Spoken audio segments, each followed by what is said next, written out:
ਮਾਨ ਸਾਹਿਬ ਨੇ ਵੀ ਅਨਸਰ ਕਿਹਾ ਸੀਗਾ ਵੀ ਜਦੋਂ ਵੀ ਮੇਰੀ ਸਰਕਾਰ ਆਈ ਤਾਂ ਮੇਰਾ ਹਰਾ ਪੈਨ ਚੱਲੇਗਾ। ਪਰ ਅੱਜ ਤੁਸੀਂ ਦੇਖ ਸਕਦੇ ਹੋ ਕਿ ਮੈਂ ਡਾਕਟਰ ਡਰੈਸ ਪਾ ਕੇ ਮੈਂ ਆਟੋ ਚਲਾਉਣ ਲਈ ਮਜਬੂਰ ਹੋਇਆ ਹੋਇਆ। ਅਸੀਂ 3 ਸਾਲ 3 ਲਹਿਰਾਂ ਦੇ ਵਿੱਚ ਜੌਬ ਕੀਤੀ ਆ, ਪਰ ਅੱਜ ਸਾਨੂੰ ਸਰਕਾਰ ਨੇ ਸਾਨੂੰ 2-3 ਵਾਰੀ ਹਟਾਤਾ, ਕੰਮ ਲੈ ਕੇ ਹਟਾਤਾ, ਕੰਮ ਲੈ ਕੇ ਹਟਾਤਾ। ਫਿਰ ਅਸੀਂ ਹੁਣ ਇਸ ਸਟੇਜ ਤੇ ਆ ਗਏ ਹਾਂ ਕਿ ਸਾਨੂੰ ਸਰਕਾਰ ਨੂੰ ਜਗਾਉਣ ਲਈ ਦੁਬਾਰਾ ਜੌਬ ਲੈਣ ਲਈ ਧਰਨੇ ਲਾਉਣੇ ਪੈ ਰਹੇ ਨੇ, ਪ੍ਰਦਰਸ਼ਨ ਕਰਨੇ ਪੈ ਰਹੇ ਨੇ। ਡਾਕਟਰ ਦੀ ਪ੍ਰੋਫੈਸ਼ਨ ਹੋਣ ਕਰਕੇ, ਆਪਰੇਸ਼ਨ ਥੀਏਟਰ ਦਾ ਟੈਕਨੀਸ਼ੀਅਨ ਹੋਣ ਦੇ ਬਾਵਜੂਦ ਮੈਂ ਆਟੋ ਚਲਾਉਣ ਲਈ ਮਜਬੂਰ ਹੋਇਆ, ਕਿਉਂਕਿ ਮੇਰੇ ਘਰ ਦਾ ਖਰਚਾ ਨਹੀਂ ਚੱਲ ਰਿਹਾ। ਆਪਣੇ ਕੁਲਦੀਪ ਸਿੰਘ ਧਾਰੀਵਾਲ ਨਾਲ, ਜਿਹੜੇ ਕਿ ਸਬ ਕਮੇਟੀ ਆ ਉਹਨਾਂ ਨਾਲ ਮੀਟਿੰਗ ਹੋਈ ਸੀ। ਉਹਨਾਂ ਨੇ ਵੀ ਸਾਨੂੰ ਇਹੀ ਕਿਹਾ ਵੀ ਤੁਹਾਡਾ ਅਸੀਂ ਜਿਹੜਾ ਪ੍ਰੋਸੈਸ ਆ ਕਰਾਂਗੇ, ਪਰ ਉਹਨਾਂ ਨੇ ਸਾਨੂੰ ਫੇਰ ਨਾ ਮਿੱਠੀ ਗੋਲੀ ਵਾਂਗੂ 2 ਮਹੀਨੇ 3 ਮਹੀਨੇ ਦਾ ਟਾਈਮ ਦਿੱਤਾ ਕਿ ਅਸੀਂ ਦੀਵਾਲੀ ਤੱਕ ਕਰ ਦਾਂਗੇ ਜਾਂ ਦੀਵਾਲੀ ਤੋਂ ਬਾਅਦ ਹੋ ਜਾਏਗਾ। ਮਾਨ ਜੀ ਆਪਣੇ ਸੀਐਮ ਸਾਹਿਬ ਬਹੁਤ ਕਹਾਣੀਆਂ ਸੁਣਾਉਂਦੇ ਨੇ, ਬਹੁਤ ਗੱਲਾਂ ਸੁਣਾਉਂਦੇ ਨੇ ਕਿ ਸਰਕਾਰ ਕਿਵੇਂ ਚੱਲਦੀ ਆ, ਹਰਾ ਪੈਨ ਕਿਵੇਂ ਚੱਲਦਾ ਹੈ, ਪਰ ਇਹ ਹਰਾ ਪੈਨ ਸਾਡੇ ਲਈ ਕਿਉਂ ਨਹੀਂ ਚੱਲ ਰਿਹਾ।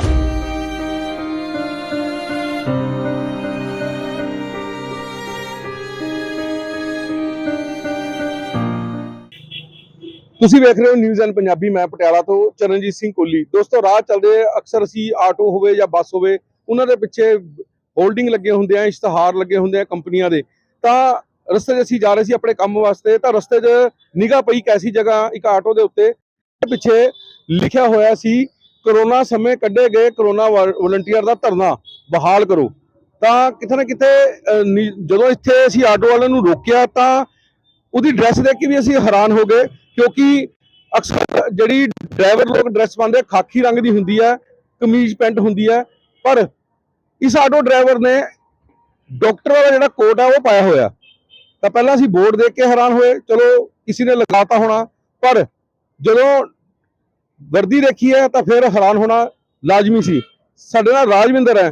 ਰਾਜਵਿੰਦਰ, ਅਸੀਂ ਤਾਂ ਜਾ ਰਹੇ ਸੀ, ਰਾਜ ਤੁਹਾਡਾ ਆਟੋ ਦੇਖਿਆ, ਸੋਚਿਆ ਵੀ ਕਿਸੇ ਨੇ ਚਲੋ ਕਰੋਨਾ ਵਾਰੀਅਰ ਦਾ ਆਪਣਾ ਇਸ਼ਤਿਹਾਰ ਲਾਇਆ ਹੋਣਾ, ਤੁਸੀਂ ਤਾਂ ਵਰਦੀ ਵੀ ਪਾਈ ਹੋਈ ਆ। ਹਾਂਜੀ ਸਰ, ਸਤਿ ਸ਼੍ਰੀ ਅਕਾਲ। ਮੇਰਾ ਨਾਮ ਹੈ ਰਾਜਵਿੰਦਰ ਸਿੰਘ, ਮੈਂ ਕਰੋਨਾ ਵਲੰਟੀਅਰ ਯੂਨੀਅਨ ਦਾ ਸੂਬਾ ਪ੍ਰਧਾਨ ਹਾਂ ਜੀ। ਤੁਹਾਨੂੰ ਪਤਾ ਹੋਊਗਾ 2020 ਦੇ ਵਿੱਚ ਕਰੋਨਾ ਆਇਆ ਸੀ। ਕਰੋਨਾ ਦੇ ਦੌਰਾਨ ਪੰਜਾਬ ਸਰਕਾਰ ਨੇ ਸਾਨੂੰ ਜੌਬ ਅਪਾਇੰਟ ਕੀਤਾ, ਸਾਨੂੰ ਕਰੋਨਾ ਦੇ ਵਿੱਚ ਕੰਮ ਲਿੱਤਾ। ਅਸੀਂ 3 ਸਾਲ 3 ਲਹਿਰਾਂ ਦੇ ਵਿੱਚ ਜੌਬ ਕੀਤੀ ਆ, ਪਰ ਅੱਜ ਸਾਨੂੰ ਸਰਕਾਰ ਨੇ ਸਾਨੂੰ 2-3 ਵਾਰੀ ਹਟਾਤਾ, ਕੰਮ ਲੈ ਕੇ ਹਟਾਤਾ, ਕੰਮ ਲੈ ਕੇ ਹਟਾਤਾ। ਫਿਰ ਅਸੀਂ ਹੁਣ ਇਸ ਸਟੇਜ ਤੇ ਆ ਗਏ ਹਾਂ ਕਿ ਸਾਨੂੰ ਸਰਕਾਰ ਨੂੰ ਜਗਾਉਣ ਲਈ ਦੁਬਾਰਾ ਜੌਬ ਲੈਣ ਲਈ ਧਰਨੇ ਲਾਉਣੇ ਪੈ ਰਹੇ ਨੇ, ਪ੍ਰਦਰਸ਼ਨ ਕਰਨੇ ਪੈ ਰਹੇ ਨੇ। ਹੁਣ ਮਜਬੂਰਨ ਮੈਨੂੰ ਯੂਨੀਅਨ ਚਲਾਉਣ ਦੇ ਬਾਵਜੂਦ ਮੈਂ ਨਾਲ ਨਾ ਆਪਣਾ ਕੰਮ ਜਿਹੜਾ ਪ੍ਰੋਫੈਸ਼ਨ ਛੱਡ ਕੇ ਆਟੋ ਚਲਾਉਣ ਲਈ ਮਜਬੂਰ ਹੋ ਗਿਆ। ਸਿਰਫ ਇਹ ਸਰਕਾਰ ਵਾਅਦੇ ਕਰਦੀ ਆ। ਮਾਨ ਸਾਹਿਬ ਨੇ ਵੀ ਅਨਸਰ ਕਿਹਾ ਸੀਗਾ ਵੀ ਜਦੋਂ ਵੀ ਮੇਰੀ ਸਰਕਾਰ ਆਈ ਤਾਂ ਮੇਰਾ ਹਰਾ ਪੈਨ ਚੱਲੇਗਾ, ਪਰ ਅੱਜ ਤੁਸੀਂ ਦੇਖ ਸਕਦੇ ਹੋ ਕਿ ਮੈਂ ਡਾਕਟਰ ਡਰੈਸ ਪਾ ਕੇ ਮੈਂ ਆਟੋ ਚਲਾਉਣ ਲਈ ਮਜਬੂਰ ਹੋਇਆ ਹੋਇਆ। ਤੇ ਇੱਕ ਮੈਂ ਡਾਕਟਰ ਬਲਵੀਰ, ਜਿਹੜੇ ਸਾਡੇ ਪਟਿਆਲੇ ਦੇ ਹੈਲਥ ਮਿਨਿਸਟਰ, ਪੰਜਾਬ ਦੇ ਹੈਲਥ ਮਿਨਿਸਟਰ ਤੇ ਪਟਿਆਲੇ ਦੇ ਐਮਐਲਏ ਨੇ, ਉਹਨਾਂ ਨੂੰ ਵੀ ਉਹ ਇਸ ਪ੍ਰੋਫੈਸ਼ਨ ਦੇ ਨੇ, ਤੇ ਮੈਂ ਸਿਰਫ ਉਹਨਾਂ ਨੂੰ ਇਹ ਦੱਸਣਾ ਚਾਹੁੰਦਾ ਹੈ ਕਿ ਸਰ ਤੁਸੀਂ ਵੀ ਡਾਕਟਰ ਪ੍ਰੋਫੈਸ਼ਨ 'ਚ ਹੋ, ਤੁਹਾਨੂੰ ਪਤਾ ਹੈ ਕਿ ਜਿਹੜਾ ਨਾਲ ਹੈਲਪਰ ਸਟਾਫ ਹੁੰਦਾ ਹੈ, operation theatre technician, ICU, lab technician, pharmacist, ਇਹ ਸਾਰਿਆਂ ਦੀ ਵੀ ਇੱਕ ਭੂਮਿਕਾ ਹੁੰਦੀ ਆ ਹਸਪੀਟਲ ਨੂੰ ਚਲਾਉਣ ਲਈ। ਹਰ ਇੱਕ ਜਿਹੜਾ ਸਟਾਫ ਹੈ ਉਹਦੀ ਅਲੱਗ-ਅਲੱਗ ਵੈਲਿਊ ਹੁੰਦੀ ਆ। ਇਸੇ ਤਰ੍ਹਾਂ ਮੈਂ ਵੀ ਆਪਰੇਸ਼ਨ ਥੀਏਟਰ ਟੈਕਨੀਸ਼ੀਅਨ ਆ। ਮੈਂ ਪਿਛਲੇ ਥੋੜਾ ਜਿਹਾ ਤੁਹਾਨੂੰ ਆਪਣੇ ਬਾਰੇ ਦੱਸਾਂਗਾ। ਮੈਂ 2009 ਦੇ ਵਿੱਚ +2 ਮੈਡੀਕਲ ਕੀਤੀ ਆ। ਉਸ ਤੋਂ ਬਾਅਦ ਮੈਂ ਆਪਰੇਸ਼ਨ ਥੀਏਟਰ ਦਾ ਡਿਪਲੋਮਾ ਕੀਤਾ ਹੈ 10 ਤੇ 11 ਦੇ ਸੈਸ਼ਨ 'ਚ 2 ਸਾਲ ਦਾ। ਫਿਰ ਉਸ ਤੋਂ ਬਾਅਦ ਮੈਂ ਨਿਊਰੋ ਸਰਜਨ ਪਟਿਆਲੇ ਏਪੀ ਹਸਪੀਟਲ ਆ, ਉਹਨਾਂ ਦੇ ਨਾਲ ਕੰਟੀਨਿਊ ਜੌਬ ਕਰ ਰਿਹਾ ਸੀ। 2020 ਦੇ ਵਿੱਚ ਸਡਨਲੀ ਜਦੋਂ ਪ੍ਰਾਈਵੇਟ ਸੈਕਟਰ ਬੰਦ ਹੋ ਗਏ ਕਰੋਨਾ ਕਾਲ ਕਰਕੇ, ਤੇ ਕਰੋਨਾ ਦੇ ਪੇਸ਼ੈਂਟ ਪ੍ਰਾਈਵੇਟ ਸੈਕਟਰ 'ਚ ਨਹੀਂ ਲੈ ਰਹੇ ਸੀ, ਤਾਂ ਗਵਰਨਮੈਂਟ ਵੱਲੋਂ ਇੱਕ ਓਪਰਚੁਨਿਟੀ ਆਈ ਆ 28 ਮਾਰਚ ਨੂੰ, ਜਿਸ ਦੇ ਵਿੱਚ ਉਹਨਾਂ ਨੇ ਐਡ ਕੱਢੀ ਵੀ ਕਿ ਸਾਨੂੰ ਕੋਵਿਡ ਸਟਾਫ ਦੀ ਜ਼ਰੂਰਤ ਆ ਡੇਲੀ ਬੇਸ ਤੇ। ਤੇ ਡੇਲੀ ਬੇਸ ਤੇ ਸਾਨੂੰ ਕੋਵਿਡ ਦੌਰਾਨ ਅਸੀਂ ਜਿਹੜੀਆਂ ਉਹਨਾਂ ਦੀ ਕੰਡੀਸ਼ਨਾਂ ਸੀ, ਮੈਡੀਕਲ ਹੋਇਆ, ਸਾਡੀ ਡਾਕੂਮੈਂਟ ਵੈਰੀਫਾਈ ਹੋਈ, ਸਾਰਾ ਕੁਝ ਵੈਰੀਫਾਈ ਹੋਇਆ, ਸਾਨੂੰ ਦੁਬਾਰਾ ਅਪਾਇੰਟ ਕੀਤਾ ਗਿਆ ਜੌਬ ਤੇ। ਫਿਰ ਸਾਨੂੰ ਵਾਰ-ਵਾਰ ਹਰ ਸਾਲ 3 ਵਾਰੀ ਇਹਨਾਂ ਨੇ ਰੱਖਿਆ, 3 ਵਾਰੀ ਕੱਢਿਆ। ਮੈਂ ਸਿਰਫ ਡਾਕਟਰ ਬਲਵੀਰ ਨੂੰ, ਹੈਲਥ ਮਿਨਿਸਟਰ ਸਾਹਿਬ ਨੂੰ ਬੇਨਤੀ ਚਾਹੁੰਦਾ ਹੈ, ਤੇ ਮਾਨ ਸਾਹਿਬ ਨੂੰ ਚਾਹੁੰਦਾ ਕਿ ਤੁਸੀਂ ਇਹ ਦੇਖ ਲਓ ਵੀ ਮਾਨ ਸਾਹਿਬ ਨੇ ਵੀ ਇੱਕ ਵੀਡੀਓ ਦੇ ਵਿੱਚ ਬਿਆਨ ਦਿੱਤਾ ਸੀਗਾ ਵੀ ਜਿੰਨੇ ਵੀ ਡਿਗਰੀ ਹੋਲਡਰ ਜਾਂ ਪੜ੍ਹੇ ਲਿਖੇ ਬੱਚੇ ਨੇ ਉਹ ਰੋਡਾਂ ਦੇ ਉੱਤੇ ਬੇਰੁਜ਼ਗਾਰ ਨਹੀਂ ਘੁੰਮਣਗੇ। ਪਰ ਅੱਜ ਤੁਸੀਂ ਦੇਖ ਸਕਦੇ ਹੋ ਮੈਂ ਡਾਕਟਰ ਦੀ ਪ੍ਰੋਫੈਸ਼ਨ ਹੋਣ ਕਰਕੇ, ਆਪਰੇਸ਼ਨ ਥੀਏਟਰ ਦਾ ਟੈਕਨੀਸ਼ੀਅਨ ਹੋਣ ਦੇ ਬਾਵਜੂਦ ਮੈਂ ਆਟੋ ਚਲਾਉਣ ਲਈ ਮਜਬੂਰ ਹੋਇਆ, ਕਿਉਂਕਿ ਮੇਰੇ ਘਰ ਦਾ ਖਰਚਾ ਨਹੀਂ ਚੱਲ ਰਿਹਾ। ਪ੍ਰਾਈਵੇਟ ਸੈਕਟਰ 'ਚ ਸਾਨੂੰ ਇੰਨੀ ਤਨਖਾਹ ਨਹੀਂ ਮਿਲਦੀ ਹੈਗੀ, ਨਾ ਹੀ ਸਾਡੀ ਇੰਨੀ ਬੁੱਕਤ ਪੈਂਦੀ ਆ। ਤਾਂ ਅਸੀਂ ਸਰਕਾਰ ਨੂੰ ਇਹੀ ਕਹਿੰਦੇ ਕਿ ਅਸੀਂ ਕਰੋਨਾ ਕਾਲ ਦੇ ਵਿੱਚ ਤੁਹਾਡਾ ਸਾਥ ਦਿੱਤਾ, ਤੇ ਤੁਸੀਂ ਹੁਣ ਸਾਨੂੰ ਵੀ ਜੌਬ ਦੇ ਕੇ ਸਾਡਾ ਸਾਥ। ਬਿਲਕੁਲ ਬਿਲਕੁਲ ਰਾਜਵਿੰਦਰ, ਪੜ੍ਹਾਈ ਜਿਸ ਚੀਜ਼ ਦੀ ਕੀਤੀ ਹੁੰਦੀ ਹੈ, ਜਿਸ 'ਚ ਬੰਦਾ ਜਿਹੜੇ ਪ੍ਰੋਫੈਸ਼ਨ 'ਚ ਮਾਹਿਰ ਹੁੰਦਾ, ਉਸੇ ਦੇ ਵਿੱਚ ਕਾਮਯਾਬੀ ਹਾਸਲ ਕਰਨ ਲਈ ਮਿਹਨਤ ਕਰਦਾ। ਪਰ ਕਿਤੇ ਨਾ ਕਿਤੇ ਲੱਗਦਾ ਨਹੀਂ ਕਿ ਹੋਰ ਵੀ ਇਸ ਲਾਈਨ ਦੇ ਵਿੱਚ ਸੀਗਾ। ਜਦੋਂ ਪ੍ਰੋਟੈਸਟ ਆਪਣੀ ਜਗ੍ਹਾ, ਪਰ ਤੁਸੀਂ ਹੋਰ ਵੀ ਕੰਮ ਕਰ ਸਕਦੇ ਸੀ, ਆਟੋ ਹੀ ਕਿਉਂ ਚੁਣਿਆ? ਸਰ ਦੇਖੋ, ਐਕਚੁਅਲੀ ਸਰਕਾਰ ਦੇ ਮੇਰਾ ਜਿਹੜਾ ਆਟੋ ਚਲਾਉਣ ਦਾ ਮੋਟਿਵ ਆ ਨਾ, ਉਹ ਇੱਕ ਜਿਵੇਂ ਮੈਂ ਹੈਲਥ ਮਿਨਿਸਟਰ ਨੇ ਜਿਹੜੇ ਆਪਣੇ ਡਾਕਟਰ ਬਲਵੀਰ, ਉਹ ਮੈਡੀਕਲ ਪ੍ਰੋਫੈਸ਼ਨ ਨੇ, ਤਾਂ ਉਹ ਡਾਕਟਰ ਵੀ ਨੇ, ਉਹਨਾਂ ਨੂੰ ਪਤਾ ਹੈ ਕਿ ਸਾਡੇ ਜਿਹੜੇ ਸਟਾਫ ਦੀ ਵੈਲਿਊ ਆ ਉਹ ਕਿੰਨੀ ਜ਼ਿਆਦਾ ਹੈ। ਪਰ ਅੱਜ ਜਿਹੜਾ ਮੈਂ ਮੇਰਾ ਇੱਕ ਪ੍ਰੋਟੈਸਟ ਹੀ ਲਾ ਲਓ ਕਿ ਮੈਂ ਜਿਹੜਾ ਆਟੋ ਚਲਾ ਰਿਹਾ ਹੈ, ਇਹ ਲੋਕ ਵੀ ਮੈਨੂੰ, ਸਵਾਰੀਆਂ ਵੀ ਮੈਨੂੰ ਪੁੱਛਦੀਆਂ ਨੇ ਕਿ ਤੁਸੀਂ ਮੈਡੀਕਲ ਪ੍ਰੋਫੈਸ਼ਨ ਦੇ ਹੋਣ ਦੇ ਬਾਵਜੂਦ ਤੁਸੀਂ ਇਹ ਕੰਮ ਕਰ ਰਹੇ ਹੋ। ਤੇ ਸਰਕਾਰਾਂ ਨਾਲ ਸਾਡੀਆਂ ਮੀਟਿੰਗਾਂ ਵੀ ਹੋਈਆਂ ਨੇ, ਪਰ ਹਾਲੇ ਤੱਕ ਕੋਈ ਹੱਲ ਨਹੀਂ ਹੋ ਰਿਹਾ ਹੈਗਾ। ਤਾਂ ਮੇਰਾ ਸਿਰਫ ਸਰਕਾਰ ਨੂੰ ਇਹੀ ਦੱਸਣਾ ਮੋਟਿਵ ਆ ਕਿ ਅਸੀਂ ਡਿਗਰੀਆਂ ਹੋਲਡਰ ਹੋ ਕੇ ਵੀ ਰੋਡਾਂ ਤੇ ਆਟੋ ਚਲਾਉਣ ਕਿਤੇ ਨਾ ਕਿਤੇ ਤੁਸੀਂ ਆਮ ਲੋਕਾਂ ਤੱਕ ਵੀ ਆਪਣੀ ਆਵਾਜ਼ ਪਹੁੰਚਾਉਣ ਦੀ ਕੋਸ਼ਿਸ਼ ਕਰ ਰਹੇ ਹੋ ਕਿ ਮੈਂ ਇਸ ਪ੍ਰੋਫੈਸ਼ਨ ਦਾ ਹੋ ਕੇ ਤੇ ਮੈਨੂੰ ਆਹ ਕੰਮ ਕਰਨਾ ਪੈ ਰਿਹਾ। ਪਰ ਇੱਕ ਗੱਲ ਇੱਥੇ ਇਹ ਵੀ ਹੈਗੀ ਹੈ ਕਿ ਤੁਹਾਡੀ ਇੱਕ ਲਿਸਟ ਵੀ ਸਰਕਾਰ ਕੋਲ ਗਈ ਹੈ, ਸਰਕਾਰ ਕਿਤੇ ਨਾ ਕਿਤੇ ਇਸ ਕੰਮ 'ਚ ਲੱਗੀ ਹੋਈ ਹੈ ਵੀ ਤੁਹਾਨੂੰ ਨੌਕਰੀ ਦਿੱਤੀ ਜਾਏ ਜਾਂ ਕਿਸੇ ਕੰਮ ਲਗਾ ਦਿੱਤਾ ਜਾਏ। ਤੁਹਾਡੀ ਇੱਕ ਲਿਸਟ ਵੀ ਗਈ ਹੈ, ਇਸ ਬਾਰੇ ਕਿੰਨੀ ਕੁ ਸੱਚਾਈ ਹੈ? ਸਰ ਬਿਲਕੁਲ ਸੱਚਾਈ ਹੈ। ਅਸੀਂ ਨਾ 11/8 ਨੂੰ ਸਾਡੀ ਮੀਟਿੰਗ ਹੋਈ ਸੀ ਡਾਕਟਰ ਬਲਵੀਰ ਨਾਲ, ਤਾਂ ਉਹਨਾਂ ਨੇ ਸਾਨੂੰ ਕਿਹਾ ਸੀਗਾ ਵੀ ਅਸੀਂ ਤੁਹਾਨੂੰ ਅਪਾਇੰਟ ਕਰ ਲਾਂਗੇ। ਉਸ ਤੋਂ ਬਾਅਦ 15 ਅਗਸਤ ਤੋਂ ਪਹਿਲਾਂ ਸਾਡੀ ਡਿਪਟੀ ਸਾਹਿਬ ਨੇ, ਡੀਸੀ ਸਾਹਿਬ ਨੇ ਤੇ ਸਾਡੀ ਮੀਟਿੰਗ ਫਿਕਸ ਕਰਾਈ ਸੀਗੀ ਕੈਬਨਿਟ ਮੰਤਰੀ ਨਾਲ, ਹਰਪਾਲ ਚੀਮਾ ਜੀ ਤੇ ਆਪਣੇ ਕੁਲਦੀਪ ਸਿੰਘ ਧਾਰੀਵਾਲ ਨਾਲ, ਜਿਹੜੇ ਕਿ ਸਬ ਕਮੇਟੀ ਆ ਉਹਨਾਂ ਦੀ, ਉਹਨਾਂ ਨਾਲ ਮੀਟਿੰਗ ਹੋਈ ਸੀ। ਉਹਨਾਂ ਨੇ ਵੀ ਸਾਨੂੰ ਇਹੀ ਕਿਹਾ ਵੀ ਤੁਹਾਡਾ ਅਸੀਂ ਜਿਹੜਾ ਪ੍ਰੋਸੈਸ ਆ ਕਰਾਂਗੇ, ਪਰ ਉਹਨਾਂ ਨੇ ਸਾਨੂੰ ਫੇਰ ਨਾ ਮਿੱਠੀ ਗੋਲੀ ਵਾਂਗੂ 2 ਮਹੀਨੇ 3 ਮਹੀਨੇ ਦਾ ਟਾਈਮ ਦਿੱਤਾ ਕਿ ਅਸੀਂ ਦੀਵਾਲੀ ਤੱਕ ਕਰ ਦਾਂਗੇ ਜਾਂ ਦੀਵਾਲੀ ਤੋਂ ਬਾਅਦ ਹੋ ਜਾਏਗਾ। ਕਿ ਸਰਕਾਰ ਕਿਤੇ ਨਾ ਕਿਤੇ ਕੰਮ ਕਰਨ ਦੀ ਹਾਮੀ ਭਰਦੀ ਆ, ਪਰ ਅੱਗੇ ਦਿਨ ਵਰ ਦਿਨ, ਮਹੀਨੇ ਦੇ ਮਹੀਨੇ।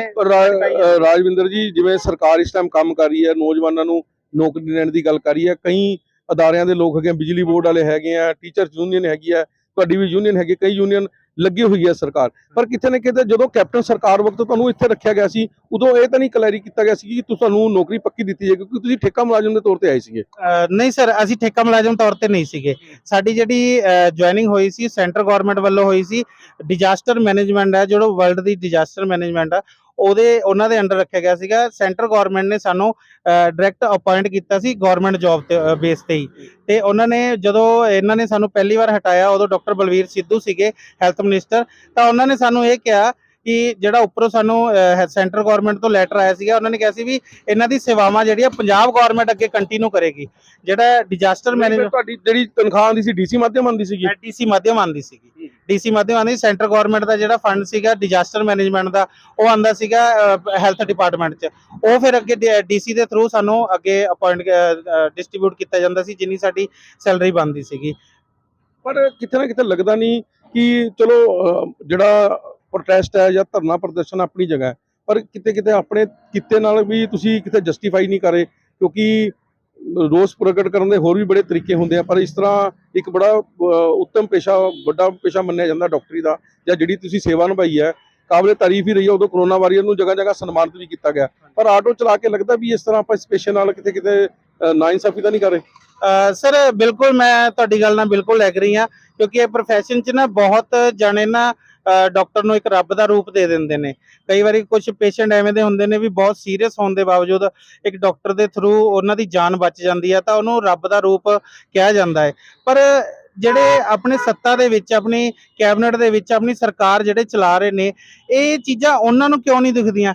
ਅਸੀਂ ਇਸ ਚੀਜ਼ ਨੂੰ ਫੀਲ ਕਰਦੇ ਹਾਂ ਕਿ ਮੈਂ ਆਪਣੇ ਪ੍ਰੋਫੈਸ਼ਨ ਨਾਲ ਐਵੇਂ ਕਰ ਰਿਹਾ ਕਿ ਡਾਕਟਰੀ ਪ੍ਰੋਫੈਸ਼ਨ ਨੂੰ ਮੈਂ ਆਟੋ ਚਲਾ ਕੇ ਇੱਕ ਤਰ੍ਹਾਂ ਆਪਣੇ ਪ੍ਰੋਫੈਸ਼ਨ ਦੀ ਬੇਇੱਜ਼ਤੀ ਕਰ ਰਿਹਾ। ਪਰ ਜਿਹੜੇ ਸਰਕਾਰ ਦੇ ਵਿੱਚ ਬੈਠੇ ਨੇ ਉਹ ਵੀ ਡਾਕਟਰ ਪ੍ਰੋਫੈਸ਼ਨ ਨੇ, ਠੀਕ ਹੈ। ਭਗਵੰਤ ਮਾਨ ਜੀ ਆਪਣੇ ਸੀਐਮ ਸਾਹਿਬ ਬਹੁਤ ਕਹਾਣੀਆਂ ਸੁਣਾਉਂਦੇ ਨੇ, ਬਹੁਤ ਗੱਲਾਂ ਸੁਣਾਉਂਦੇ ਨੇ ਕਿ ਸਰਕਾਰ ਕਿਵੇਂ ਚੱਲਦੀ ਆ, ਹਰਾ ਪੈਨ ਕਿਵੇਂ ਚੱਲਦਾ ਹੈ। ਪਰ ਇਹ ਹਰਾ ਪੈਨ ਸਾਡੇ ਲਈ ਕਿਉਂ ਨਹੀਂ ਚੱਲ ਰਿਹਾ? ਹੁਣ 22 ਤਰੀਕ ਦੀ ਇੱਕ ਮੀਟਿੰਗ ਆ, ਜਿਸ ਦੇ ਵਿੱਚ ਨਾ ਸਾਰੇ ਡਿਪਾਰਟਮੈਂਟਾਂ ਦੀ ਮੀਟਿੰਗ ਆ, NHM ਡਿਪਾਰਟਮੈਂਟ ਦੀ ਵੀ ਆ, DHS ਡਿਪਾਰਟਮੈਂਟ ਦੀ ਆ, ਵੀ ਆਲ ਓਵਰ ਹੈਲਥ ਡਿਪਾਰਟਮੈਂਟ ਦੀ ਸਾਰੀ ਮੀਟਿੰਗ ਆ। ਉਹਦੇ ਵਿੱਚ 1866 ਬੰਦਿਆਂ ਦੀ ਇਹਨਾਂ ਨੇ ਇੱਕ ਨਵੀਂ ਰਿਕਰੂਟਮੈਂਟ ਕੱਢਣੀ ਆ। ਤੇ ਜੇ ਸਰਕਾਰ ਨੂੰ ਪੁੱਛਿਆ ਜਾਵੇ, ਸਾਡੀ ਡਾਕੂਮੈਂਟਰੀ ਚੈੱਕ ਕਰੋ, ਮੈਂ ਪਿਛਲੇ 2006 ਤੋਂ ਜੌਬ ਕਰ ਰਿਹਾ, ਠੀਕ ਹੈ 6 ਤੋਂ ਐਕਸਪੀਰੀਅੰਸ ਕੀਤਾ ਮੈਨੇ। ਫਿਰ ਮੈਂ +2 ਮੈਡੀਕਲ ਡਿਪਲੋਮਾ ਆਪਰੇਸ਼ਨ ਥੀਏਟਰ ਦਾ ਕੀਤਾ। ਪਿਛਲੇ 15 ਸਾਲ ਤੋਂ ਮੈਂ ਨਿਊਰੋ ਸਰਜਨ ਦਾ ਅਸਿਸਟੈਂਟ ਹਾਂ ਡਾਕਟਰ ਅਰੁਣ ਭੰਡਾਰੀ ਨੇ ਪਟਿਆਲੇ, ਉਹਨਾਂ ਦਾ। ਸਾਡਾ ਐਕਸਪੀਰੀਅੰਸ ਚੈੱਕ ਕਰੋ, ਤੁਹਾਨੂੰ ਐਕਸਪੀਰੀਅੰਸ ਹੋਲਡਰ ਚਾਹੀਦੇ ਨੇ, ਅਸੀਂ ਪ੍ਰਾਈਵੇਟ ਸੈਕਟਰ ਦੇ ਐਕਸਪੀਰੀਅੰਸ ਹੋਲਡਰ ਆ। ਸਾਡੇ ਕੋਲ ਆਪਰੇਸ਼ਨ ਥੀਏਟਰ ਦਾ diploma, GNM nursing, GNM BSc ਆ, ਫਾਰਮੇਸੀ ਬੀਐਸਸੀ ਆ, ਮੈਂ ਸਮਝਦਾ ਤੁਹਾਡੀ ਡਿਗਰੀਆਂ ਨੂੰ। ਤੁਹਾਡੇ ਇੱਕ ਮੈਨੂੰ ਇਹ ਸਵਾਲ ਦੱਸੋ ਕਿ ਤੁਹਾਡੇ ਟੋਟਲ ਜਿਹੜੇ ਪੰਜਾਬ ਦੇ ਵਿੱਚ ਜਿਹੜੇ ਕਰੋਨਾ ਵਾਰੀਅਰਸ ਤੁਹਾਡੀ ਬਣੀ ਹੋਈ ਹੈ ਕਿੰਨੇ ਆ ਉਹ? ਜਿਹੜੀ ਮੇਰੀ ਯੂਨੀਅਨ ਦੇ ਨਾਮ ਨੇ ਟੋਟਲ 918 ਬੰਦਿਆਂ ਦੀ ਸਾਡੀ ਲਿਸਟ ਹੈ, ਜਿਹੜੀ ਡਿਪਾਰਟਮੈਂਟ ਨੇ ਵੈਰੀਫਾਈ ਕਰ ਚੁੱਕੇ ਨੇ। ਡਿਪਾਰਟਮੈਂਟ ਨੇ ਪਹਿਲਾਂ ਸਾਡੀ ਮੀਟਿੰਗ ਹੋਈ ਸੀ, ਉਦੋਂ ਸਾਡੀ ਵੈਰੀਫਾਈ ਹੋ ਚੁੱਕੀ ਆ। ਪਰ ਅੱਗੇ ਵਾਲਾ ਪ੍ਰੋਸੈਸ ਸਾਨੂੰ ਹਾਲੇ ਵੀ ਡਿਪਾਰਟਮੈਂਟ ਕੁਝ ਨਹੀਂ ਦੱਸ ਰਿਹਾ ਹੈਗਾ ਕਿ ਤੁਹਾਡਾ ਕੰਮ ਕਦੋਂ ਤੱਕ ਬਣੇਗਾ ਜਾਂ ਕੀ ਆ। ਮੈਂ ਤਾਂ ਸਿਰਫ ਇਹੀ ਬੇਨਤੀ ਕਰਾਂਗਾ ਤੁਹਾਡੇ ਨਿਊਜ਼ ਚੈਨਲ ਦੇ ਥਰੂ ਕਿ ਜਿਹੜੀ 22 ਤਰੀਕ ਦੀ ਮੀਟਿੰਗ ਆ, ਉਸ ਮੀਟਿੰਗ ਦੇ ਵਿੱਚ ਸਾਡਾ ਮੁੱਦਾ ਰੱਖਿਆ ਜਾਵੇ। ਸਾਡੇ ਨਾਮ ਜਿਹੜੇ ਆ ਉਹ 1866 ਬੰਦਿਆਂ ਦੀ ਲਿਸਟ ਦੇ ਵਿੱਚ ਐਡ ਹੋਣ ਤੇ ਸਾਨੂੰ ਦੁਬਾਰਾ ਜੌਬ ਤੇ ਰੱਖਿਆ ਜਾਵੇ। ਲੱਗਦਾ ਉਮੀਦ ਹੈ ਸਰਕਾਰ ਕਰ ਦੇਗੀ ਹੱਲ ਜਲਦੀ? ਦੇਖੋ ਉਮੀਦ ਤੇ ਦੁਨੀਆ ਕਾਇਮ ਆ, ਤੇ ਅਸੀਂ ਵੀ ਹੋਪ ਰੱਖਦੇ ਆ, ਤੇ ਅਸੀਂ ਖੁਸ਼ ਵੀ ਹੋਵਾਂਗੇ ਕਿ ਮਾਨ ਸਾਹਿਬ ਜਿਹੜਾ ਤੁਹਾਨੂੰ ਯਾਦ ਹੋਊਗਾ ਜਦੋਂ ਮਾਨ ਸਾਹਿਬ ਨੇ ਇਲੈਕਸ਼ਨ ਲੜਨੇ ਸੀਗੇ, ਉਸ ਤੋਂ ਪਹਿਲਾਂ ਨਾ ਰਜਿੰਦਰਾ ਆ ਕੇ ਰਜਿੰਦਰਾ ਸਟਾਫ ਦੇ ਨਾਲ ਉਹਨਾਂ ਨੂੰ ਪਾਣੀ ਪਿਆਇਆ ਸੀਗਾ। ਤੇ ਸਾਡੇ ਵੀ ਬਹੁਤ ਸਾਰੇ ਵਲੰਟੀਅਰ ਰਜਿੰਦਰਾ 'ਚ ਜੌਬ ਕਰਦੇ ਸੀ। ਅਸੀਂ ਕੋਵਿਡ ਵਲੰਟੀਅਰ ਸੀ, ਅਸੀਂ ਮੈਰੀਟੋਰੀਅਸ ਸਕੂਲਾਂ ਦੇ ਵਿੱਚ ਜੌਬ ਕਰਦੇ ਸੀ। ਤੇ ਕਿਸੇ ਹੱਦ ਤੱਕ ਹੁਣ ਥੋੜੇ ਦਿਨ 15 ਅਗਸਤ ਨੂੰ ਈਸੜੂ ਦੇ ਵਿੱਚ ਵੀ ਮਾਨ ਸਾਹਿਬ ਨੇ ਕਿਹਾ ਸੀ ਵੀ ਕਰੋਨਾ ਵਾਰੀਅਰ ਨੂੰ ਅਸੀਂ ਪੱਕੀ ਨੌਕਰੀ ਦੇਵਾਂਗੇ। ਪਰ ਹਾਲੇ ਤੱਕ ਸਾਡੇ ਕੋਲੇ, ਮੇਰੇ ਕੋਲ ਐਜ਼ ਅ ਪ੍ਰਧਾਨ ਹੋਣ ਦੇ ਨਾਤੇ ਡਾਇਰੈਕਟਰ ਹੈਲਥ ਨਾਲ ਕੋਈ ਸਾਡੀ ਪੁਖਤਾ ਮੀਟਿੰਗ ਨਹੀਂ ਹੋਈ ਜਿਹਦੇ ਵਿੱਚ ਸਾਨੂੰ ਜੌਬ ਦੇਣ ਦੀ ਪੱਕੀ ਗੱਲ ਕੀਤੀ ਜਾਵੇ। ਪਿੱਛੇ ਸਬ ਕਮੇਟੀ ਨਾਲ ਮੀਟਿੰਗ ਹੋਈ ਸੀ ਤਾਂ ਉਦੋਂ ਇਹਨਾਂ ਨੇ ਕਹਿਤਾ ਸੀਗਾ ਵੀ ਇਹਨਾਂ ਨੂੰ ਜੌਬ ਦਿਓ, ਪਰ ਉਸ ਤੋਂ ਬਾਅਦ ਹੁਣ 1.5 ਮਹੀਨਾ ਹੋ ਚੁੱਕਿਆ ਹੈ ਤੇ ਹਾਲੇ ਤੱਕ ਕੋਈ ਵੀ ਸਾਡੀ ਸਾਰ ਨਹੀਂ ਲਈ ਗਈ, ਕੋਈ ਵੀ ਸਾਨੂੰ ਦੱਸਿਆ ਨਹੀਂ ਗਿਆ ਕਿ ਸਾਡੇ ਲਈ ਕੁਝ ਚੱਲ ਰਿਹਾ, ਪ੍ਰੋਸੀਜਰ ਹੋ ਰਿਹਾ ਕਿ ਨਹੀਂ ਹੋ ਰਿਹਾ। ਤਾਂ ਇੱਕ ਪੜ੍ਹਿਆ ਲਿਖਿਆ ਨੌਜਵਾਨ, ਹਾਲਾਂਕਿ ਆਪਾਂ ਇਸ ਗੱਲ ਨੂੰ ਵੀ ਕਵਾਂਗੇ ਕਿ ਕੰਮ ਕੋਈ ਵੀ ਛੋਟਾ ਆਟੋ ਚਲਾਉਣਾ ਵੀ ਕੋਈ ਮਾੜੀ ਗੱਲ ਨਹੀਂ ਹੈ, ਮਿਹਨਤ ਦਾ ਕੰਮ ਹੈ। ਮਿਹਨਤ ਕਰਕੇ ਕਈ ਆਟੋ ਡਰਾਈਵਰ ਸਾਡੇ ਭਰਾ ਕਮਾਉਂਦੇ ਹੈ, ਪਰ ਕਿਤੇ ਨਾ ਕਿਤੇ ਡਾਕਟਰੀ ਪੇਸ਼ਾ ਜਿਹੜਾ ਹੈਗਾ ਉਸਦੀ ਇੱਕ ਆਪਣੀ ਪੋਜੀਸ਼ਨ ਹੈ, ਇੱਕ ਦੀ ਆਪਣੀ ਰੈਪੂਟੇਸ਼ਨ ਹੈ। ਤਾਂ ਕਿਤੇ ਨਾ ਕਿਤੇ ਰਾਜਵਿੰਦਰ ਆਟੋ ਚਲਾ ਰਹੇ ਹੈ ਡਾਕਟਰ ਦੀ ਜਿਹੜੀ ਪੋਸ਼ਾਕ ਪਾ ਕੇ, ਔਰ ਆਪਣੀ ਜਿਹੜੀ ਸੰਸਥਾ ਹੈ ਉਹਦਾ ਪ੍ਰਚਾਰ ਵੀ ਕਰ ਰਿਹਾ, ਰੋਸ ਪ੍ਰਦਰਸ਼ਨ ਵੀ ਕਰਨਾ, ਲੋਕਾਂ ਨਾਲ ਇਸੀ ਰਸਤੇ ਰਾਹੀਂ ਲੋਕਾਂ ਆਮ ਜਨਤਾ ਤੱਕ ਆਪਣੀ ਆਵਾਜ਼ ਪਹੁੰਚਾਉਣ ਦੀ ਕੋਸ਼ਿਸ਼ ਕਰ ਰਿਹਾ ਕਿ ਅਸੀਂ ਪੜ੍ਹੇ ਲਿਖੇ ਨੌਜਵਾਨ ਔਰ ਸਾਨੂੰ ਕੀ ਕੰਮ ਕਰਨਾ ਪੈ ਰਿਹਾ। ਬਾਵਜੂਦ ਇਸ ਦੇ ਰਾਜਵਿੰਦਰ ਇੱਕ ਗੱਲ ਹੋਰ ਬੜੀ ਵਧੀਆ ਕਹਿੰਦੇ ਆ ਕਿ ਸਰਕਾਰ ਜਿਹੜੀ ਲਿਸਟ ਗਈ ਹੈ, ਲਿਸਟ ਦੇ ਵਿੱਚ ਇਹਨਾਂ ਦੇ ਤਜਰਬੇ ਦੇਖਣ, ਇਹਨਾਂ ਦੀ ਜਿਹੜੀ ਪਿਛਲੀ ਬੈਕਗ੍ਰਾਉਂਡ ਹੈ, ਇਹ ਕਿੰਨੇ ਸਾਲਾਂ ਤੋਂ ਇਸ ਪ੍ਰੋਫੈਸ਼ਨ ਦੇ ਵਿੱਚ ਹੈਗੇ ਆ, ਇਹਨਾਂ ਦੀ ਕਾਬਲੀਅਤ ਕੀ ਹੈ, ਇਹਨਾਂ ਨੂੰ ਉਹਨਾਂ ਦੇ ਆਧਾਰ ਦੇ ਉੱਤੇ ਨੌਕਰੀ ਦਿੱਤੀ ਜਾ ਸਕਦੀ ਹੈ। ਸਰਕਾਰ ਚਾਹੇ ਤਾਂ ਦਿੱਤੀ ਜਾ ਸਕਦੀ ਹੈ। ਹਾਲਾਂਕਿ ਸਰਕਾਰ ਕੋਲ ਇਹਨਾਂ ਦੀ ਇੱਕ ਲਿਸਟ ਗਈ ਹੈ 918 ਮੈਂਬਰਾਂ ਦੀ ਗਈ ਹੈ, ਤਾਂ ਇਹ ਚਾਹੁੰਦੇ ਆ ਕਿ ਉਹਦੇ ਵਿੱਚ ਜਿਹੜੀ ਹੈਗੀ ਆ ਜਿੰਨੇ ਵੀ ਸਾਡੇ ਪੰਜਾਬ ਭਰ ਦੇ ਵਿੱਚ ਟੋਟਲ ਕਰੋਨਾ ਵਾਰੀਅਰਸ ਹੈਗੇ ਆ ਉਹਨਾਂ ਨੂੰ ਨੌਕਰੀ ਦਿੱਤੀ ਜਾਏ। ਫਿਲਹਾਲ ਜੇ ਪਹਿਲਾਂ ਗੱਲ ਕੀਤੀ ਜਾਏ ਤਾਂ ਜਿਹੜੇ ਕਹਿ ਸਕਦੇ ਆ ਕਿ ਆਪਾਂ